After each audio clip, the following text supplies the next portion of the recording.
ಓಂ ಶಾಂತಿ. ತಾರೀಕು 7/12/2024 ಪ್ರಾತಃ ಮುರುಳಿ. ಮಧುರ ಮಕ್ಕಳೇ, ಎಲ್ಲವೂ ಕರ್ಮಗಳ ಮೇಲೆ ಆಧಾರಿತವಾಗಿದೆ. ಸದಾ ಗಮನವಿರಲಿ, ಮಾಯೆಗೆ ವಶೀಭೂತರಾಗಿ ಶಿಕ್ಷೆಗಳನ್ನು ಅನುಭವಿಸುವಂತಹ ಯಾವುದೇ ಉಲ್ಟಾ ಕರ್ಮವೂ ಆಗದಿರಲಿ. ಪ್ರಶ್ನೆ: ತಂದೆಯ ದೃಷ್ಟಿಯಲ್ಲಿ ಎಲ್ಲರಿಗಿಂತ ಅಧಿಕ ಬುದ್ಧಿವಂತರು ಯಾರು? ಉತ್ತರ: ಯಾರಲ್ಲಿ ಪವಿತ್ರತೆಯ ಧಾರಣೆ ಇರುತ್ತದೆಯೋ ಅವರೇ ಬುದ್ಧಿವಂತರಾಗಿದ್ದಾರೆ. ಪತಿತರು ಬುದ್ಧಿಹೀನರಾಗಿದ್ದಾರೆ, ಪಾವನರು ಬುದ್ಧಿವಂತರಾಗಿದ್ದಾರೆ. ಲಕ್ಷ್ಮೀನಾರಾಯಣರಿಗೆ ಎಲ್ಲರಿಗಿಂತ ಅಧಿಕ ಬುದ್ಧಿವಂತರೆಂದು ಹೇಳಲಾಗುತ್ತದೆ. ನೀವು ಮಕ್ಕಳು ಸಹ ಬುದ್ಧಿವಂತರಾಗುತ್ತಿದ್ದೀರಿ. ಪವಿತ್ರತೆಯೇ ಎಲ್ಲದಕ್ಕಿಂತ ಮುಖ್ಯವಾಗಿದೆ. ಆದ್ದರಿಂದ ತಂದೆಯು ಎಚ್ಚರಿಕೆ ನೀಡುತ್ತಾರೆ, ಮಕ್ಕಳೇ, ಈ ಕಣ್ಣುಗಳು ಮೋಸ ಮಾಡದಿರಲಿ, ಇದರಿಂದ ಜೋಪಾನವಾಗಿರಿ. ಈ ಹಳೆಯ ಪ್ರಪಂಚವನ್ನು ನೋಡಿಯೂ ನೋಡದಂತಿರಿ. ಹೊಸ ಪ್ರಪಂಚ ಸ್ವರ್ಗವನ್ನು ನೆನಪು ಮಾಡಿ. ಓಂ ಶಾಂತಿ. ಮಧುರಾತಿ ಮಧುರ ಅಗಲಿ ಹೋಗಿ ಮರಳಿ ಸಿಕ್ಕಿದ ಮಕ್ಕಳು, ಇದನ್ನಂತೂ ತಿಳಿದುಕೊಂಡಿದ್ದೀರಿ, ಈ ಹಳೆಯ ಪ್ರಪಂಚದಲ್ಲಿ ನಾವಿನ್ನೂ ಸ್ವಲ್ಪ ದಿನಗಳ ಯಾತ್ರಿಕರಾಗಿದ್ದೇವೆ. ಇನ್ನು 40,000 ವರ್ಷಗಳು ಇಲ್ಲಿಯೇ ಇರಬೇಕೆಂದು ಪ್ರಪಂಚದ ಮನುಷ್ಯರು ತಿಳಿಯುತ್ತಾರೆ. ನೀವು ಮಕ್ಕಳಿಗಂತೂ ನಿಶ್ಚಯವಿದೆಯಲ್ಲವೇ ಅಂದಾಗ ಈ ಮಾತುಗಳನ್ನು ಮರೆಯಬೇಡಿ. ಇಲ್ಲಿ ನೀವು ಕುಳಿತಿದ್ದರೂ ಸಹ ನೀವು ಮಕ್ಕಳಿಗೆ ಒಳಗೆ ಗದ್ಗದಿತವಾಗಬೇಕು. ಏಕೆಂದರೆ ಈ ಕಣ್ಣುಗಳಿಂದ ಏನೆಲ್ಲವನ್ನು ನೋಡುತ್ತೀರೋ ಎಲ್ಲವೂ ವಿನಾಶವಾಗುವುದಿದೆ.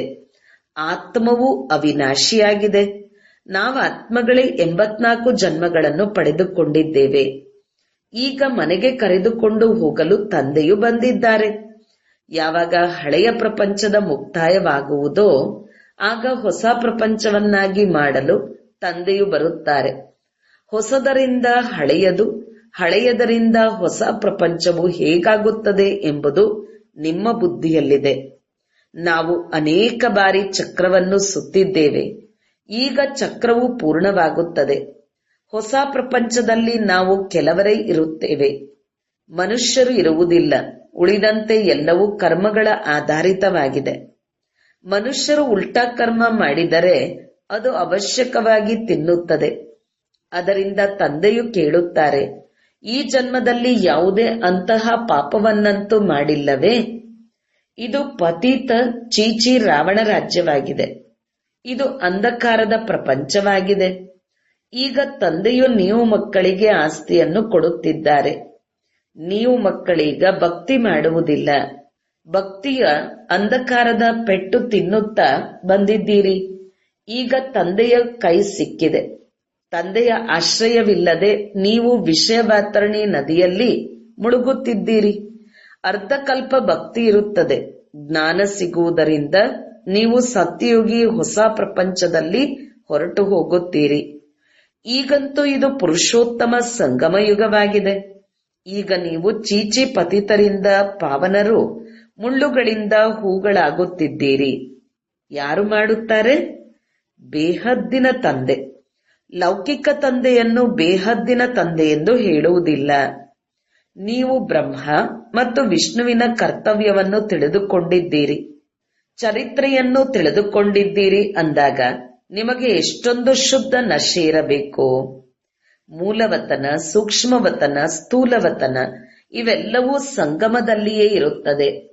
ತಂದೆಯು ಕುಳಿತು ಈಗ ನೀವು ಮಕ್ಕಳಿಗೆ ತಿಳಿಸಿಕೊಡುತ್ತಾರೆ, ಇದು ಹಳೆಯ ಮತ್ತು ಹೊಸ ಪ್ರಪಂಚದ ಸಂಗಮ ಯುಗವಾಗಿದೆ. ಪತಿತರನ್ನು ಪಾವನ ಮಾಡಲು ಬನ್ನಿ ಎಂದು ತಂದೆಯನ್ನು ಕರೆಯುತ್ತಾರೆ. ಈ ಸಂಗಮದಲ್ಲಿಯೇ ತಂದೆಯ ಪಾತ್ರವು ನಡೆಯುತ್ತದೆ. ತಂದೆಯು ರಚಯಿತ ನಿರ್ದೇಶಕನಾಗಿದ್ದಾರಲ್ಲವೇ? ಅಂದ ಮೇಲೆ ಅವಶ್ಯಕವಾಗಿ ಅವರ ಪಾತ್ರವು ಇರುವುದಲ್ಲವೇ? ಎಲ್ಲರಿಗೂ ತಿಳಿದಿದೆ, ಅವರಿಗೆ ಮನುಷ್ಯರೆಂದು ಹೇಳಲಾಗುವುದಿಲ್ಲ. ಅವರಿಗೆ ತಮ್ಮ ಶರೀರವೇ ಇಲ್ಲ. ಉಳಿದೆಲ್ಲರಿಗೂ ಮನುಷ್ಯ ಅಥವಾ ದೇವತೆಗಳೆಂದು ಹೇಳುತ್ತಾರೆ. ಶಿವ ತಂದೆಗೆ ದೇವತೆಯೆಂದಾಗಲಿ ಅಥವಾ ಮನುಷ್ಯನೆಂದಾಗಲಿ ಹೇಳುವುದಿಲ್ಲ. ಕೇವಲ ತಾತ್ಕಾಲಿಕವಾಗಿ ಈ ಶರೀರವನ್ನು ಆಧಾರವಾಗಿ ಪಡೆದುಕೊಂಡಿದ್ದಾರೆ. ಗರ್ಭದಿಂದ ಜನ್ಮ ಪಡೆದುಕೊಂಡಿಲ್ಲ. ಆ ತಂದೆಯೇ ತಿಳಿಸುತ್ತಾರೆ, ಮಕ್ಕಳೇ, ಶರೀರವಿಲ್ಲದೆ ನಾನು ರಾಜಯೋಗವನ್ನು ಹೇಗೆ ಕಲಿಸಲಿ? ಬಲೆ ಮನುಷ್ಯರು ನನ್ನನ್ನು ಕಲ್ಲು ಮುಳ್ಳಿನಲ್ಲಿದ್ದಾರೆಂದು ಹೇಳಿಬಿಡುತ್ತಾರೆ. ಆದರೆ ನಾನು ಹೇಗೆ ಬರುತ್ತೇನೆಂಬುದನ್ನು ಈಗ ನೀವು ಮಕ್ಕಳು ತಿಳಿದುಕೊಂಡಿದ್ದೀರಿ. ನೀವೀಗ ರಾಜಯೋಗವನ್ನು ಕಲಿಯುತ್ತಿದ್ದೀರಿ. ಇದನ್ನು ಯಾವುದೇ ಮನುಷ್ಯರು ಕಲಿಸಲು ಸಾಧ್ಯವಿಲ್ಲ.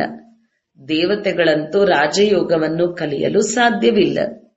ಇಲ್ಲಿ ಈ ಪುರುಷೋತ್ತಮ ಸಂಗಮಯುಗದಲ್ಲಿಯೇ ರಾಜಯೋಗವನ್ನು ಕಲಿತು ದೇವತೆಗಳಾಗುತ್ತೀರಿ. ಈಗ ನೀವು ಮಕ್ಕಳಿಗೆ ಅಪಾರ ಖುಷಿ ಇರಬೇಕು. ನಾವೀಗ 84 ಜನ್ಮಗಳ ಚಕ್ರವನ್ನು ಪೂರ್ಣ ಮಾಡಿದ್ದೇವೆ. ತಂದೆಯು ಕಲ್ಪಕಲ್ಪವೂ ಬರುತ್ತಾರೆ. ಸ್ವಯಂ ಅವರೇ ತಿಳಿಸುತ್ತಾರೆ, ಮಕ್ಕಳೇ, ಇದು ಬಹಳ ಜನ್ಮಗಳ ಅಂತಿಮ ಜನ್ಮವಾಗಿದೆ. ಶ್ರೀಕೃಷ್ಣನು ಸತ್ಯಯುಗದ ಮೊದಲ ರಾಜಕುಮಾರನಾಗಿದ್ದನು. ಮತ್ತೆ ಅವರೇ 84 ಜನ್ಮಗಳ ಚಕ್ರವನ್ನು ಸುತ್ತುತ್ತಾರೆ. ಶಿವತಂದೆಯು 84 ಜನ್ಮಗಳ ಚಕ್ರದಲ್ಲಿ ಬರುವುದಿಲ್ಲ. ಶ್ರೀಕೃಷ್ಣನ ಆತ್ಮವು ಸುಂದರನಿಂದ ಶ್ಯಾಮನಾಗುತ್ತದೆ. ಈ ಮಾತುಗಳು ಯಾರಿಗೂ ತಿಳಿದಿಲ್ಲ. ನಿಮ್ಮಲ್ಲಿಯೂ ನಂಬರ್ವಾರ್ ತಿಳಿದುಕೊಂಡಿದ್ದಾರೆ. ಮಾಯೆಯು ಬಹಳ ಕಠಿಣವಾಗಿದೆ, ಯಾರನ್ನೂ ಬಿಡುವುದಿಲ್ಲ. ತಂದೆಗೆ ಎಲ್ಲವೂ ಅರ್ಥವಾಗುತ್ತದೆ. ಮಾಯಾ ಮೊಸಳೆಯು ಒಮ್ಮೆಲೆ ನುಂಗಿಬಿಡುತ್ತದೆ. ಇದು ತಂದೆಗೆ ಬಹಳ ಚೆನ್ನಾಗಿ ತಿಳಿದಿದೆ. ತಂದೆಯು ಅಂತರ್ಯಾಮಿ ಎಂದು ತಿಳಿದುಕೊಳ್ಳಬೇಡಿ. ತಂದೆಗೆ ಎಲ್ಲರ ಚಟುವಟಿಕೆಗಳು ತಿಳಿದಿವೆ. ಸಮಾಚಾರವಂತೂ ತಂದೆಯ ಬಳಿ ಬರುತ್ತದೆಯಲ್ಲವೇ? ಮಾಯೆಯು ಒಮ್ಮೆಲೆ ಹಸಿ ಹಸಿಯಾಗಿಯೇ ನುಂಗಿಬಿಡುತ್ತದೆ. ಇಂತಹ ಬಹಳ ಮಾತುಗಳು ನೀವು ಮಕ್ಕಳಿಗೆ ತಿಳಿಯುವುದಿಲ್ಲ. ತಂದೆಗಂತೂ ಎಲ್ಲವೂ ತಿಳಿದಿದೆ. ಪರಮಾತ್ಮನು ಅಂತರ್ಯಾಮಿ ಎಂದು ಹೇಳಿಬಿಡುತ್ತಾರೆ. ಆದರೆ ನಾನು ಅಂತರ್ಯಾಮಿಯಲ್ಲ ಎಂದು ತಂದೆಯು ತಿಳಿಸುತ್ತಾರೆ. ಪ್ರತಿಯೊಬ್ಬರ ನಡತೆಯಿಂದ ಕಾಣುತ್ತದೆಯಲ್ಲವೇ? ಬಹಳ ಪತಿತ ನಡವಳಿಕೆಯಲ್ಲಿ ನಡೆಯುತ್ತಾರೆ. ಆದ್ದರಿಂದ ತಂದೆಯು ಪದೇ ಪದೇ ಮಕ್ಕಳಿಗೆ ಎಚ್ಚರ ನೀಡುತ್ತಾರೆ, ಮಾಯೆಯಿಂದ ರಕ್ಷಿಸಿಕೊಳ್ಳಬೇಕು. ಬಲೆ ತಂದೆಯು ತಿಳಿಸಿಕೊಡುತ್ತಾರೆ. ಆದರೂ ಸಹ ಕೆಲವರ ಬುದ್ಧಿಯಲ್ಲಿ ಕುಳಿತುಕೊಳ್ಳುವುದಿಲ್ಲ. ಕಾಮ ಮಹಾಶತ್ರುವಾಗಿದೆ. ನಾವು ವಿಕಾರದಲ್ಲಿ ಹೋಗಿದ್ದೇವೆಂದು ಕೆಲವರಿಗೆ ತಿಳಿಯುವುದೂ ಇಲ್ಲ. ಈ ರೀತಿಯೂ ಆಗುತ್ತದೆ. ಆದ್ದರಿಂದ ತಂದೆಯು ತಿಳಿಸುತ್ತಾರೆ, ಏನೇ ತಪ್ಪುಗಳಾದರೆ ಅದನ್ನು ಸ್ಪಷ್ಟವಾಗಿ ತಿಳಿಸಿ, ಮುಚ್ಚಿಡಬೇಡಿ. ಇಲ್ಲವಾದರೆ 1ಕ್ಕೆ 100ರಷ್ಟು ಪಾಪವಾಗಿ ಬಿಡುವುದು. ಅದು ಒಳಗೆ ತಿನ್ನುತ್ತಾ ಇರುವುದು, ವೃದ್ಧಿಯಾಗುತ್ತಾ ಇರುವುದು. ಒಮ್ಮೆಲೆ ಕೆಳಗೆ ಬೀಳುತ್ತೀರಿ. ಆದ್ದರಿಂದ ಮಕ್ಕಳು ತಂದೆಯ ಜೊತೆ ಸಂಪೂರ್ಣ ಸತ್ಯವಾಗಿರಬೇಕು. ಇಲ್ಲದಿದ್ದರೆ ಬಹಳ ಬಹಳ ನಷ್ಟವಾಗಿ ಬಿಡುವುದು. ಇದಂತೂ ರಾವಣನ ಪ್ರಪಂಚವಾಗಿದೆ. ರಾವಣನ ಪ್ರಪಂಚವನ್ನು ನಾವೇಕೆ ನೆನಪು ಮಾಡುವುದು? ನಾವಂತೂ ಹೊಸ ಪ್ರಪಂಚಕ್ಕೆ ಹೋಗಬೇಕು. ತಂದೆಯು ಹೊಸ ಮನೆಯನ್ನು ಕಟ್ಟಿಸುತ್ತಾರೆಂದರೂ ನಮಗಾಗಿ ಹೊಸ ಮನೆಯು ತಯಾರಾಗುತ್ತಿದೆ ಎಂದು ಮಕ್ಕಳು ತಿಳಿಯುತ್ತಾರೆ. ಬಹಳ ಖುಷಿ ಇರುತ್ತದೆ. ಇಲ್ಲಂತೂ ಇದು ಬೇಹದ್ದಿನ ಮಾತಾಗಿದೆ. ನಮಗಾಗಿ ಹೊಸ ಪ್ರಪಂಚ ಸ್ವರ್ಗವು ತಯಾರಾಗುತ್ತಿದೆ. ಈಗ ನಾವು ಹೊಸ ಪ್ರಪಂಚಕ್ಕೆ ಹೋಗಲಿದ್ದೇವೆ. ಮತ್ತೆ ಯಾರೆಷ್ಟು ತಂದೆಯನ್ನು ನೆನಪು ಮಾಡುವರೋ ಅಷ್ಟು ಪಾವನರಾಗುತ್ತಾರೆ. ನಾವು ವಿಕಾರಗಳಿಗೆ ವಶರಾಗಿ ಮುಳ್ಳುಗಳಾಗಿ ಬಿಟ್ಟಿದ್ದೇವೆ. ಮಕ್ಕಳಿಗೆ ತಿಳಿದಿದೆ, ಯಾರು ಬರುವುದಿಲ್ಲವೋ ಅವರು ಮಾಯೆಗೆ ವಶರಾಗಿ ಬಿಟ್ಟಿದ್ದಾರೆ. ತಂದೆಯ ಬಳಿ ಇಲ್ಲವೇ ಇಲ್ಲ, ವಿರೋಧಿಗಳಾಗಿ ಬಿಟ್ಟಿದ್ದಾರೆ. ಹಳೆಯ ಶತ್ರುವಿನ ಬಳಿ ಹೊರಟು ಹೋಗಿದ್ದಾರೆ. ಹೀಗೆ ಅನೇಕರನ್ನು ಮಾಯೆಯು ನುಂಗಿಬಿಡುತ್ತದೆ. ಅನೇಕರು ಸಮಾಪ್ತಿಯಾಗುತ್ತಾರೆ. ಬಹಳ ಒಳ್ಳೆಯ ಮಕ್ಕಳು ನಾವು ಇದನ್ನು ಮಾಡುತ್ತೇವೆ, ಅದನ್ನು ಮಾಡುತ್ತೇವೆ, ನಾವು ಯಜ್ಞಕ್ಕಾಗಿ ಪ್ರಾಣ ಕೊಡುವುದಕ್ಕೂ ತಯಾರಾಗಿದ್ದೇವೆ ಎಂದು ಹೇಳುತ್ತಾರೆ. ಅಂತಹವರು ಇಂದು ಇಲ್ಲ. ನಿಮ್ಮ ಯುದ್ಧವು ಮಾಯೆಯ ಜೊತೆ ಇದೆ. ಪ್ರಪಂಚದಲ್ಲಿ ಯಾರಿಗೂ ಸಹ ಮಾಯೆಯ ಜೊತೆ ಯುದ್ಧವು ಹೇಗಾಗುತ್ತದೆ ಎಂಬುದು ತಿಳಿದಿಲ್ಲ. ದೇವತೆಗಳು ಮತ್ತು ಅಸುರರಲ್ಲಿ ಯುದ್ಧವು ನಡೆಯಿತು. ಕೌರವರು ಮತ್ತು ಪಾಂಡವರ ನಡುವೆ ಯುದ್ಧ ನಡೆಯಿತೆಂದು ಶಾಸ್ತ್ರಗಳಲ್ಲಿ ತೋರಿಸಿದ್ದಾರೆ. ಇವೆರಡೂ ಮಾತುಗಳು ಶಾಸ್ತ್ರಗಳಲ್ಲಿ ಹೇಗಿವೆ ಎಂದು ಯಾರನ್ನಾದರೂ ಕೇಳಿ. ಏಕೆಂದರೆ ದೇವತೆಗಳಂತೂ ಅಹಿಂಸಕರಾಗುತ್ತಾರೆ. ಅವರು ಸತ್ಯಯುಗದಲ್ಲಿಯೇ ಬರುತ್ತಾರೆ ಅಂದಾಗ ಅವರು ಕಲಿಯುಗದಲ್ಲಿ ಹೊಡೆದಾಡಲು ಏಕೆ ಬರುತ್ತಾರೆ? ಕೌರವರು ಮತ್ತು ಪಾಂಡವರ ಅರ್ಥವನ್ನು ತಿಳಿದುಕೊಂಡಿಲ್ಲ. ಶಾಸ್ತ್ರಗಳಲ್ಲಿ ಏನು ಬರೆದಿದ್ದಾರೆಯೋ ಅದನ್ನೇ ಓದಿ ಹೇಳುತ್ತಿರುತ್ತಾರೆ. ಈ ಬ್ರಹ್ಮಾರವರಂತೂ ಇಡೀ ಗೀತೆಯನ್ನೇ ಓದುತ್ತಾರೆ. ಯಾವಾಗ ಈ ಜ್ಞಾನವು ಸಿಕ್ಕಿತೋ ಆಗ ಗೀತೆಯಲ್ಲಿ ಈ ಯುದ್ಧ ಮೊದಲಾದ ಮಾತುಗಳು ಹೇಗೆ ಬರೆದಿದ್ದಾರೆ ಎಂದು ವಿಚಾರವು ನಡೆಯಿತು. ಕೃಷ್ಣನು ಗೀತೆಯ ಭಗವಂತನಲ್ಲ. ಇವರಲ್ಲಿ ತಂದೆಯು ಕುಳಿತಿದ್ದರಿಂದ ಇವರ ಮೂಲಕ ಆ ಗೀತೆಯನ್ನು ನುಡಿಸಿದರು. ಈಗ ತಂದೆಯ ಮೂಲಕ ಎಷ್ಟೊಂದು ಬೆಳಕು ಸಿಕ್ಕಿದೆ. ಆತ್ಮಕ್ಕೆ ಬೆಳಕು ಸಿಗುತ್ತದೆ. ಆದ್ದರಿಂದ ತಂದೆಯು ತಿಳಿಸುತ್ತಾರೆ, ಮಕ್ಕಳೇ ತನ್ನನ್ನು ಆತ್ಮನೆಂದು ತಿಳಿಯಿರಿ. ಬೇಹದ್ದಿನ ತಂದೆಯನ್ನು ನೆನಪು ಮಾಡಿ. ಭಕ್ತಿಯಲ್ಲಿ ನೀವು ನೆನಪು ಮಾಡುತ್ತಿದ್ದಿರಿ. ತಾವು ಬಂದರೆ ನಾವು ಬಲಿಹಾರಿಯಾಗುತ್ತೇವೆಂದು ಹೇಳುತ್ತಿದ್ದಿರಿ. ಆದರೆ ಅವರು ಹೇಗೆ ಬರುತ್ತಾರೆ, ಹೇಗೆ ಬಲಿಹಾರಿಯಾಗುತ್ತೇವೆ ಇದೇನೂ ತಿಳಿದಿರಲಿಲ್ಲ. ಈಗ ನೀವು ಮಕ್ಕಳು ತಿಳಿದುಕೊಂಡಿದ್ದೀರಿ. ತಂದೆಯು ಹೇಗೋ ನಾವಾತ್ಮಗಳು ಅದೇ ರೀತಿ ಇದ್ದೇವೆ. ತಂದೆಯದು ಅಲೌಕಿಕ ಜನ್ಮವಾಗಿದೆ. ಅವರು ಬಂದು ನೀವು ಮಕ್ಕಳಿಗೆ ಎಷ್ಟು ಚೆನ್ನಾಗಿ ಓದಿಸುತ್ತಾರೆ. ಇವರಂತೂ ಅದೇ ನಮ್ಮ ಕಲ್ಪದ ಹಿಂದಿನ ತಂದೆಯಾಗಿದ್ದಾರೆ.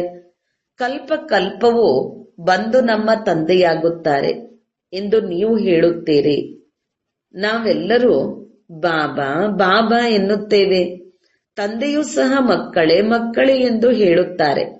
ಅವರೇ ಶಿಕ್ಷಕನ ರೂಪದಲ್ಲಿ ರಾಜಯೋಗವನ್ನು ಕಲಿಸುತ್ತಾರೆ.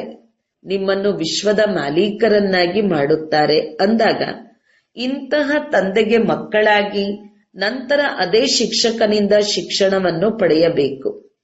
ಕೇಳಿ ಕೇಳಿ ಗದ್ಗದಿತರಾಗಬೇಕು. ಒಂದು ವೇಳೆ ಪತೀತರಾದರೆ ಆ ಖುಷಿಯು ಬರುವುದಿಲ್ಲ. ಬಲೆ ಎಷ್ಟಾದರೂ ತಲೆ ಕೆಡಿಸಿಕೊಳ್ಳಿ, ಆದರೆ ಅವರು ನಮ್ಮ ಕುಲದವರಲ್ಲ. ಇಲ್ಲಿ ಮನುಷ್ಯರಿಗೆ ಎಷ್ಟೊಂದು ಉಪನಾಮಗಳಿರುತ್ತವೆ. ಇವೆಲ್ಲವೂ ಮಿತವಾದ ಮಾತುಗಳಾಗಿವೆ. ನಿಮ್ಮ ಉಪನಾಮವು ನೋಡಿ ಎಷ್ಟು ದೊಡ್ಡದಾಗಿದೆ. ದೊಡ್ಡವರಿಗಿಂತ ದೊಡ್ಡವರು ಗ್ರೇಟ್ ಗ್ರೇಟ್ ಗ್ರ್ಯಾಂಡ್ ಫಾದರ್ ಆಗಿದ್ದಾರೆ. ಅವರನ್ನು ಯಾರು ತಿಳಿದುಕೊಂಡೇ ಇಲ್ಲ. ಶಿವ ತಂದೆಯನ್ನು ಸರ್ವವ್ಯಾಪಿ ಎಂದು ಹೇಳಿಬಿಟ್ಟಿದ್ದಾರೆ. ಬ್ರಹ್ಮರವರ ಬಗ್ಗೆ ಯಾರಿಗೂ ತಿಳಿದಿಲ್ಲ. ಬ್ರಹ್ಮ ವಿಷ್ಣು ಶಂಕರರ ಚಿತ್ರಗಳೂ ಇವೆ. ಮತ್ತೆ ಬ್ರಹ್ಮನನ್ನು ಸೂಕ್ಷ್ಮವತನದಲ್ಲಿ ತೆಗೆದುಕೊಂಡು ಹೋಗಿದ್ದಾರೆ. ಅವರ ಚರಿತ್ರೆ ಏನನ್ನೂ ತಿಳಿದುಕೊಂಡಿಲ್ಲ.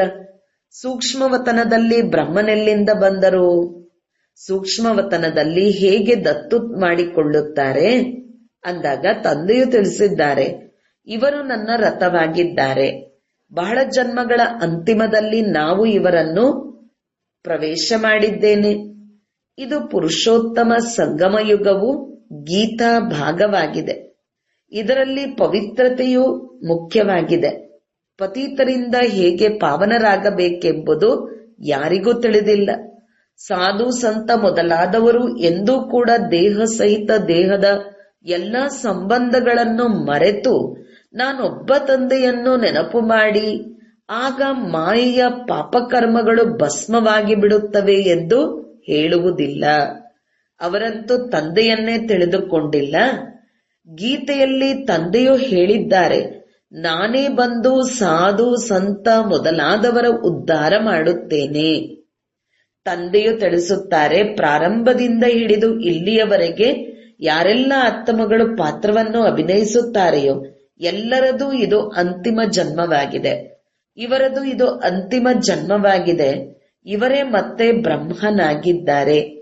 ಬಾಲ್ಯದಲ್ಲಿ ಹಳ್ಳಿಯ ಬಾಲಕನಾಗಿದ್ದರು. ಮೊದಲಿನಿಂದ ಕೊನೆಯವರೆಗೂ 84 ಜನ್ಮಗಳನ್ನು ಇವರೇ ಪೂರ್ಣ ಮಾಡಿದರು. ಈಗ ನೀವು ಮಕ್ಕಳ ಬುದ್ಧಿಯ ಬೀಗವು ತೆರೆದಿದೆ. ಈಗ ನೀವು ಬುದ್ಧಿವಂತರಾಗುತ್ತೀರಿ.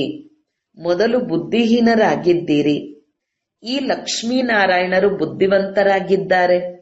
ಪತಿತರಿಗೆ ಬುದ್ಧಿಹೀನರೆಂದು ಹೇಳಲಾಗುತ್ತದೆ ಅಂದಾಗ ಮುಖ್ಯವಾದದ್ದು ಪವಿತ್ರತೆಯಾಗಿದೆ. ಮಾಯೆಯು ನಮ್ಮನ್ನು ಬೀಳಿಸಿಬಿಟ್ಟಿತು. ಕುದೃಷ್ಟಿಯಾಯಿತೆಂದು ಬರೆಯುತ್ತಾರೆ. ತಂದೆಯಂತೂ ಪದೇ ಪದೇ ಎಚ್ಚರಿಕೆಯನ್ನು ನೀಡುತ್ತಾರೆ, ಮಕ್ಕಳೇ, ಎಂದು ಮಾಯೆಯಿಂದ ಸೋಲನ್ನು ಅನುಭವಿಸಬೇಡಿ. ಈಗ ಮನೆಗೆ ಹೋಗಬೇಕು. ತಮ್ಮನ್ನು ಆತ್ಮವೆಂದು ತಿಳಿದು ತಂದೆಯನ್ನು ನೆನಪು ಮಾಡಿ. ಈ ಹಳೆಯ ಪ್ರಪಂಚವು ಈಗ ಸಮಾಪ್ತಿ ಆಯಿತೆಂದರೆ ಆಯಿತು. ನಾವು ಪಾವನರಾಗುತ್ತೇವೆಂದರೆ ನಮಗೆ ಪಾವನ ಪ್ರಪಂಚವು ಬೇಕಲ್ಲವೇ? ನೀವು ಮಕ್ಕಳೇ ಪತೀತರಿಂದ ಪಾವನರಾಗಬೇಕು. ತಂದೆಯಂತೂ ಯೋಗ ಮಾಡುವುದಿಲ್ಲ. ತಂದೆಯು ನೆನಪು ಮಾಡಲು ಅವರೇನು ಪತಿತರಾಗುತ್ತಾರೆಯೇ? ತಂದೆಯಂತೂ ತಿಳಿಸುತ್ತಾರೆ, ನಾನು ನಿಮ್ಮ ಸೇವೆಯಲ್ಲಿ ಉಪಸ್ಥಿತನಾಗುತ್ತೇನೆ. ಬಂದು ನಾವು ಪತೀತರನ್ನು ಪಾವನ ಮಾಡಿ ಎಂದು ನೀವೇ ಕರೆದಿರಿ. ನಿಮ್ಮ ಮಾತಿನಂತೆ ನಾನು ಬಂದಿದ್ದೇನೆ. ನಿಮಗೆ ಬಹಳ ಸಹಜವಾದ ಮಾತನ್ನು ತಿಳಿಸುತ್ತೇನೆ. ಮನ್ಮನಾಭವ ಭಗವಾನುವಾಚ್ಯವಲ್ಲವೇ? ಕೇವಲ ಕೃಷ್ಣನ ಹೆಸರನ್ನು ಹಾಕುವುದರಿಂದ ಎಲ್ಲರೂ ತಂದೆಯನ್ನು ಮರೆತಿದ್ದಾರೆ. ತಂದೆಯು ಮೊದಲಿಗರು, ಕೃಷ್ಣನು ನಂತರದ ದೇವತೆಯಾಗಿದ್ದಾರೆ. ತಂದೆಯು ಪರಮಧಾಮದ ಮಾಲೀಕರು, ಕೃಷ್ಣನು ವೈಕುಂಠದ ಮಾಲೀಕನಾಗಿದ್ದಾರೆ. ಸೂಕ್ಷ್ಮವತನದಲ್ಲಂತೂ ಏನೂ ಇರುವುದಿಲ್ಲ. ಎಲ್ಲರಲ್ಲಿ ಕೃಷ್ಣನು ಮೊಟ್ಟ ಮೊದಲಿಗನಾಗಿದ್ದಾನೆ. ಕೃಷ್ಣನನ್ನು ಎಲ್ಲರೂ ಪ್ರೀತಿ ಮಾಡುತ್ತಾರೆ. ಉಳಿದವರಂತೂ ಕೊನೆಯಲ್ಲಿ ಬರುತ್ತಾರೆ. ಸ್ವರ್ಗದಲ್ಲಿ ಎಲ್ಲರೂ ಹೋಗಲು ಸಾಧ್ಯವಿಲ್ಲ. ಈಗ ನೀವು ಮಧುರಾತಿ ಮಧುರ ಮಕ್ಕಳಿಗೆ ಅಪಾರ ಖುಷಿ ಇರಬೇಕು. ಕೆಲವು ಮಕ್ಕಳು ತಂದೆಯ ಬಳಿಯಂತೂ ಬರುತ್ತಾರೆ. ಅವರೆಂದು ಪವಿತ್ರರಾಗುವುದಿಲ್ಲ. ವಿಕಾರದಲ್ಲಿ ಹೋಗುತ್ತೀರಿ, ಮತ್ತೆ ತಂದೆಯ ಬಳಿ ಏಕೆ ಬರುತ್ತೀರೆಂದು ತಂದೆಯು ತಿಳಿಸುತ್ತಾರೆ. ಅದಕ್ಕೆ ನಾನೇನು ಮಾಡುವುದು? ವಿಕಾರವಿಲ್ಲದೆ ನಾವು ಇರಲು ಸಾಧ್ಯವಾಗುವುದಿಲ್ಲ. ಆದರೂ ಬಹುಶಃ ಎಂದಾದರೂ ಬಾಣ ನಾಟಬಹುದೆಂದು ಇಲ್ಲಿ ಬರುತ್ತೇವೆ. ತಾವಿಲ್ಲದೆ ನಮ್ಮ ಸದ್ಗತಿಯನ್ನು ಯಾರು ಮಾಡುವರು? ಆದ್ದರಿಂದ ಬಂದು ಕುಳಿತುಕೊಳ್ಳುತ್ತೇವೆ ಎಂದು ಹೇಳುತ್ತಾರೆ. ಮಾಯೆಯು ಎಷ್ಟೊಂದು ಪ್ರಬಲವಾಗಿದೆ. ತಂದೆಯು ನಮ್ಮನ್ನು ಪತೀತರಿಂದ ಪಾವನರನ್ನಾಗಿ ಮಾಡುತ್ತಾರೆಂಬ ನಿಶ್ಚಯವೂ ಇರುತ್ತದೆ. ಆದರೆ ಏನು ಮಾಡುವುದು? ಸತ್ಯವನ್ನು ಹೇಳುವುದರಿಂದ ಎಂದಾದರೂ ಅವಶ್ಯವಾಗಿ ಸುಧಾರಣೆಯಾಗುತ್ತೇವೆ ಎಂದು ತಿಳಿಯುತ್ತಾರೆ. ಬಾಬಾ, ನಾವು ತಮ್ಮಿಂದಲೇ ಸುಧಾರಣೆಯಾಗುತ್ತೇವೆ ಎಂಬ ನಿಶ್ಚಯವಿದೆ ಎಂದು ಹೇಳುತ್ತಾರೆ. ಇಂತಹ ಮಕ್ಕಳ ಮೇಲೆ ತಂದೆಗೆ ದಯ ಬರುತ್ತದೆ. ಕಲ್ಪದ ನಂತರವೂ ಇದೇ ರೀತಿಯಾಗುವುದು. ಇದು ಹೊಸದೇನಲ್ಲ. ತಂದೆಯಂತೂ ಪ್ರತಿನಿತ್ಯವೂ ಶ್ರೀಮತವನ್ನು ಕೊಡುತ್ತಾರೆ. ಕೆಲವರು ಅದನ್ನು ಪ್ರತ್ಯಕ್ಷದಲ್ಲಿಯೂ ತರುತ್ತಾರೆ. ಇದರಲ್ಲಿ ತಂದೆ ಏನು ಮಾಡಲು ಸಾಧ್ಯ? ಇದಕ್ಕೆ ತಂದೆಯೂ ಹೇಳುತ್ತಾರೆ, ಬಹುಶಃ ಅವರ ಪಾತ್ರವೇ ಹೀಗಿದೆ. ಎಲ್ಲರೂ ರಾಜ ರಾಣಿ ಆಗುವುದಿಲ್ಲ. ರಾಜಧಾನಿಯು ಸ್ಥಾಪನೆಯಾಗುತ್ತಿದೆ. ರಾಜಧಾನಿಯಲ್ಲಿ ಎಲ್ಲರೂ ಬೇಕು. ಆದರೂ ಸಹ ತಂದೆಯು ತಿಳಿಸುತ್ತಾರೆ, ಮಕ್ಕಳೇ ಧೈರ್ಯವನ್ನು ಬಿಡಬೇಡಿ, ನೀವು ಮುಂದೆ ಹೋಗಬಲ್ಲಿರಿ. ಒಳ್ಳೆಯದು. ಮಧುರಾತಿ ಮಧುರ ಅಗಲಿ ಹೋಗಿ ಮರಳಿ ಸಿಕ್ಕಿರುವಂತಹ ಮಕ್ಕಳಿಗೆ ಪ್ರೀತಿಯ ಮಾತಾಪಿತಾ ಬಾಪ್ದಾದರವರ ನೆನಪು, ಪ್ರೀತಿ ಹಾಗೂ ನಮಸ್ತೆ. ಆತ್ಮೀಯ ಮಕ್ಕಳಿಗೆ ಆತ್ಮೀಯ ತಂದೆಯ ನಮಸ್ತೆ. ಧಾರಣೆಗಾಗಿ ಮುಖ್ಯ ಸಾರ. 1. ತಂದೆಯ ಜೊತೆ ಸದಾ ಸತ್ಯವಾಗಿರಬೇಕು. ಈಗ ಯಾವುದೇ ತಪ್ಪಾದರೆ ತಂದೆಯಿಂದ ಮುಚ್ಚಿಡಬಾರದು. ಕಣ್ಣುಗಳೆಂದು ಕುದೃಷ್ಟಿಯಾಗದಂತೆ ಸಂಭಾಲನೆ ಮಾಡಿಕೊಳ್ಳಬೇಕು. 2. ಸದಾ ಶುದ್ಧ ನಶೆ ಇರಲಿ. ಬೇಹದ್ದಿನ ತಂದೆಯು ನಮ್ಮನ್ನು ಪತಿತರಿಂದ ಪಾವನರು, ಮುಳ್ಳುಗಳಿಂದ ಹೂಗಳನ್ನಾಗಿ ಮಾಡುತ್ತಿದ್ದಾರೆ. ಈಗ ನಮಗೆ ತಂದೆಯ ಕೈ ಸಿಕ್ಕಿದೆ. ಇದರ ಆಧಾರದಿಂದ ನಾವು ವಿಷಯವೈತರಣಿ ನದಿಯಿಂದ ಪಾರಾಗಿ ಬಿಡುತ್ತೇವೆ. ವರದಾನ: ಶಕ್ತಿಶಾಲಿ ಬ್ರೇಕ್ ಮೂಲಕ ಸೆಕೆಂಡಿನಲ್ಲಿ ನಕಾರಾತ್ಮಕವನ್ನು ಸಕಾರಾತ್ಮಕದಲ್ಲಿ ಪರಿವರ್ತನೆ ಮಾಡುವಂತಹ ಸ್ವಪರಿವರ್ತಕ ಭವ. ಯಾವಾಗ ನಕಾರಾತ್ಮಕ ಅಥವಾ ವ್ಯರ್ಥ ಸಂಕಲ್ಪ ನಡೆಯುತ್ತದೆ, ಆಗ ಅದರ ವೇಗ ಬಹಳ ತೀವ್ರವಾಗಿರುವುದು.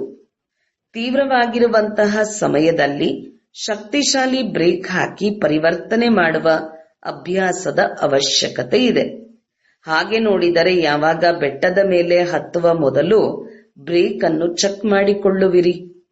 ನೀವು ನಿಮ್ಮ ಉನ್ನತ ಸ್ಥಿತಿಯನ್ನು ಮಾಡಿಕೊಳ್ಳಲು ಸಂಕಲ್ಪವನ್ನು ಸೆಕೆಂಡ್ನಲ್ಲಿ ಬ್ರೇಕ್ ಹಾಕುವಂತಹ ಅಭ್ಯಾಸವನ್ನು ಹೆಚ್ಚಿಸಿಕೊಳ್ಳಿ. ಯಾವಾಗ ನಿಮ್ಮ ಸಂಕಲ್ಪ ಹಾಗೂ ಸಂಸ್ಕಾರ 1 ಸೆಕೆಂಡ್ನಲ್ಲಿ ನಕಾರಾತ್ಮಕದಿಂದ ಸಕಾರಾತ್ಮಕದಲ್ಲಿ ಪರಿವರ್ತನೆಯನ್ನು ಮಾಡುವಿರಿ. ಆಗ ಸ್ವಪರಿವರ್ತನೆಯಿಂದ ವಿಶ್ವ ಪರಿವರ್ತನೆಯ ಕಾರ್ಯ ಸಂಪನ್ನವಾಗುವುದು. ಸ್ಲೋಗನ್: ಸ್ವಯಂ ಪ್ರತಿ ಮತ್ತು ಸರ್ವ ಆತ್ಮಗಳ ಪ್ರತಿ ಶ್ರೇಷ್ಠ ಪರಿವರ್ತನೆಯ ಶಕ್ತಿಯನ್ನು ಕಾರ್ಯದಲ್ಲಿ ತರುವಂತಹವರೇ ಸತ್ಯ ಕರ್ಮಯೋಗಿಯಾಗಿದ್ದಾರೆ. ಓಂ ಶಾಂತಿ.